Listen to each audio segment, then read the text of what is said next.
నేర్చుకుంటున్నాడు. క్రైస్తవుడు ఎదుర్కొంటున్న క్రీస్తు నేర్పిన బోధ, క్రీస్తు చూపినటువంటి పాట, యేసు క్రీస్తు నేర్పినటువంటి విధానం అదే. నీ కుడి చెంప మీద కుటుంబానికి, నీ ఎడమ చెంప ప్రభు నేర్పినటువంటి బోధ మనకు. దేవునికి స్తోత్రం. హల్లెలూయా. అవునా కాదా? కనుక ప్రతి దేవుని సంగమా, దేవుడు సహోదరి సహోదరులారా, దేవుని యొక్క లేఖన వాక్యంలో దేవుడు మనకు నేర్పిస్తున్నటువంటి మాటనే, నీ పగవాడు ఆకలి కొనిన వారికి భోజనము పెట్టుము. పెడతాము మనం.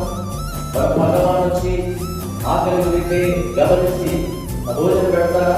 పెట్టదు. వాడు నాశనం అయిపోతున్నాడు. అంతే కావాలి. మరి అందరూ కూడా పెడతారా? మేము అని చెప్పి ఇంకా శాపనార్థాలు పెట్టేటువంటి వ్యక్తులే ఉన్నారు. ఇంకా ఈ సాధించుకునే సమాజమే ఉంది.